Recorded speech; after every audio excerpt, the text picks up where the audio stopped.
Hello and welcome back to my YouTube channel. In this video we're going to be talking about whether or not you can learn piano using a keyboard. Now, pianos can be expensive and they can take up a large amount of room if you've not got much space to put it. So oftentimes the next best thing that people go for is keyboards or digital pianos. So straight out of the gate, I think there is a distinction to be made between digital pianos and keyboards.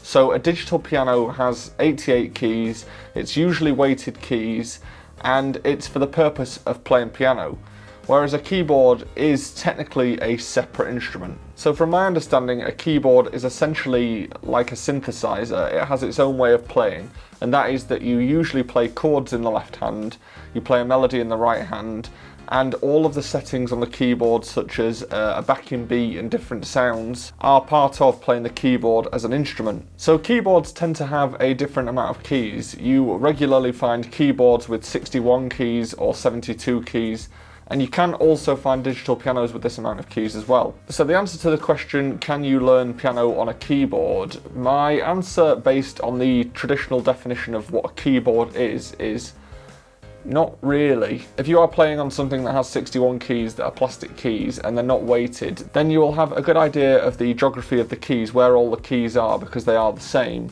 But it's not going to get you very far in terms of learning the piano without pedals and just feeling the weight of the keys. So if this is you, where you have a keyboard with keys that are plasticky and it's not very big, then it's probably worth upgrading to a digital piano. That is, unless you want to learn the keyboard as an instrument, then that's an entirely different thing. So when it comes to digital pianos and stage pianos, what you are looking for is two things. The first one is that it has 88 keys. This is important because regular pianos have 88 keys, and it's pretty standard that you find music that use those keys. Not only this, but it also gets you used to feeling where you are on the keyboard in relation to all the keys. So if you come to play on a real piano or on someone else's digital piano, then you will know where you are. You might find in early music, in Baroque music and classical music, that it uses less of the keyboard, and this is because the piano has expanded over the years. But definitely for the most part of the 19th century and the 20th century, 88 keys has been standard. And the second thing that you'll want to make sure you have is weighted keys.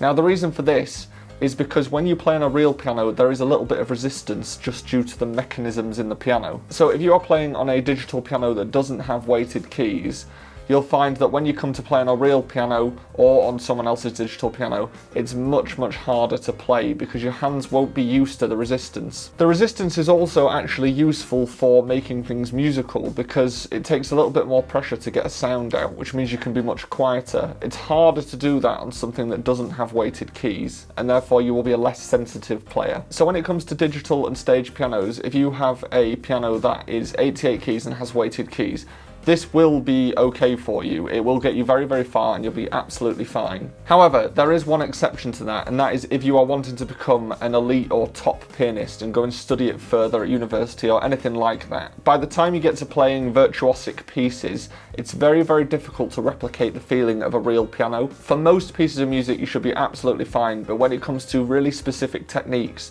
or things that are really nuanced, it may be a little bit more difficult to play that on a digital piano if you're playing at an elite level. Not only that, but you also just can't beat the feel of a real piano. If you are someone who has a digital piano and you've ever gone and played on a real piano afterwards, especially if it's a quality piano, you will immediately notice the difference, and it does feel and sound so much better.